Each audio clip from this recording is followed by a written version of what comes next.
The book of Acts, chapter 23.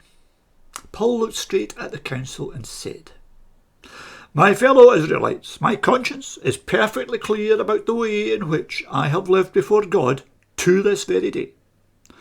The high priest Ananias ordered those who were standing close to Paul to strike him on the mouth.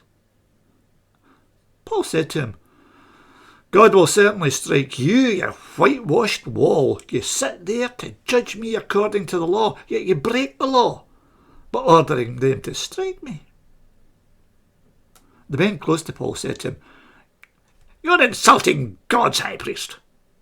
Paul answered, "My fellow Israelites, I didn't know that he was the high priest. The scripture says, 'You must not speak evil of the rulers of your people.'"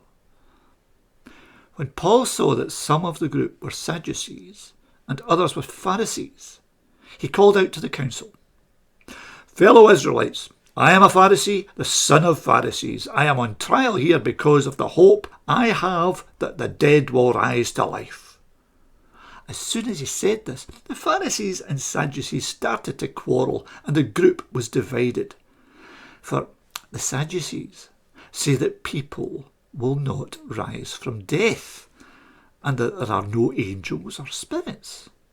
But the Pharisees believe in all three.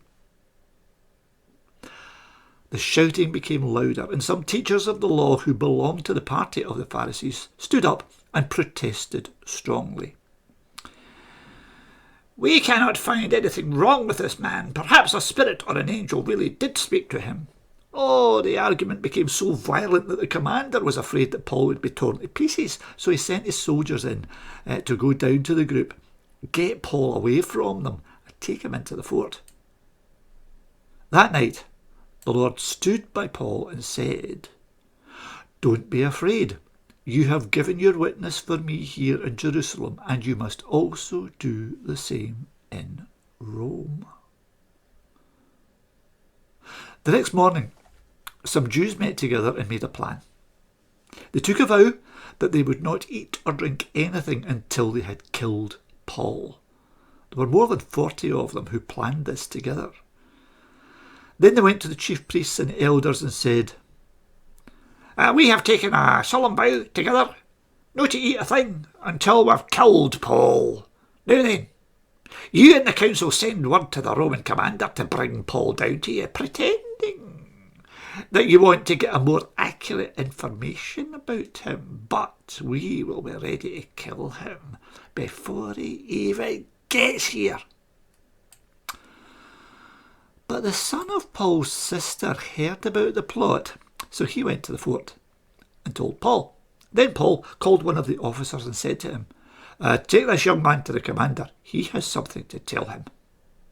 The officer took him, led him to the commander and said, "The prisoner Paul called me and asked me to bring this young man to you, because he has something to say to you."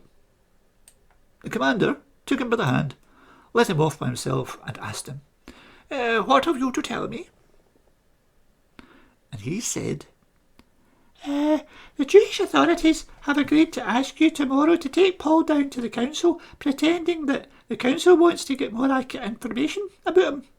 But don't listen to them, because there's more than 40 men who will be hiding and waiting for him. They've taken a vow not to eat or drink until they've killed him. Now, they are ready to do it, and are waiting on your decision."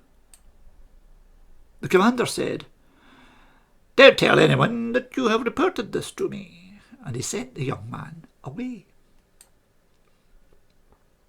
Then the commander called 2 of his officers and said, "Get 200 soldiers ready to go to Caesarea, together with 70 horsemen and 200 spearmen, and be ready to leave by 9 o'clock tonight. Provide some horses for Paul to ride and get him safely through to the governor, Felix." Then the commander wrote a letter that went like this: "Claudius Lysias, to His Excellency the Governor Felix, greetings. The Jews seized this man and were about to kill him. I learned that he was a Roman citizen, so I went with my soldiers and rescued him. I wanted to know what they were accusing him of, so I took him down to their council.